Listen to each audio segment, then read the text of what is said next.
চেন্নাই এটা হচ্ছে চেন্নাই যাওয়ার ডাইরেক্ট চেন্নাই। আর ইনশাআল্লাহ আমরা বাইক গেলে বুটের সময় বাইক গেলে বাস দিয়ে যাই, আমি এই রাস্তাতে যাই, আমি এক সিধা। Guys welcome to my back YouTube channel. আজকে একটা বস্তু দেখা দেই, যদি ফেলে হ্যাঁ স্টারবক্স কফি, এটা নতুন খুলতেছে বর্তমান। আর এটা আমরা হোটেলের লগে। আর এটার মধ্যে 1000 টাকা থেকে লইয়া হারিয়া একদম 1 লাখ টাকা পর্যন্ত কফি আছে। কাল্লা আজকে সব রেডি করে ফেলছে, কাল্লা খোলা হইব। তো কাল্লা খোলা হইলে চেষ্টা করাম মানে আয় হাইরা কফি টেস্ট করবার লাগিয়া। এদিকে বিরাট দাম তো কফি, 1000 টাকা থেকে লই আনের 1 লাখ পর্যন্ত দাম আছে। তো কাল্লা আমি টেস্ট করবার লাগিয়া। আর বিরাট সুন্দর মানে জায়গাটা মানে ভিউটা দেখুন, বিরাট সুন্দর। আবার এটার লগে আরেকটা আছে এই যে, আবার এটা যে এটার ফাঁসদা হিন্দামদার, মানে বিরাট মজার জায়গা। জায়গা যে মজার মানে দাম হতো এরকম 1 লাখ টাকা। আমরা মানে বছরের কামাই একবার দেওয়া লাগবো 1 লাখ টাকা।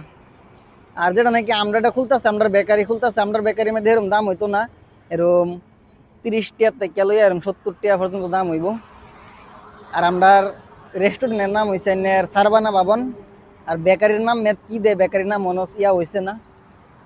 আর এটা মানে এবার হাইওয়ে, এটা কোয়েম্বাটুর থেকে আইব, কোয়েম্বাটুর থেকে চেন্নাই এটা হচ্ছে চেন্নাই যাওয়ার ডাইরেক্ট চেন্নাই। আর ইনশাআল্লাহ আমরা বাইক গেলে বুটের সময় বাইক গেলে বাস দিয়ে যাই, আমি এই রাস্তাতে যাই, আমি এক সিধা। আর এই যে এটা হচ্ছে আমরা রেডি হয়েছে না, ইয়া হইতেছে। যারা যারা মানে ফেসবুক থেকে দেখতেছুন ফলো করে রাখুন যে, আর যারা ইউটিউব থেকে দেখতেছুন অল্প সাপোর্ট করে দিন যে। আর এই যে আমরা বাইনসেরি তারা ব্যক্তি বই রয়েছে, বর্তমান কাম সাম নাই। আর এই যে এই মানুষটা দেখতেছুন যে, এটা হচ্ছে আমরা বস, আজকে বাদ যাবো গা। আর এই যে আরেকজন বাদ যাবো আজকা।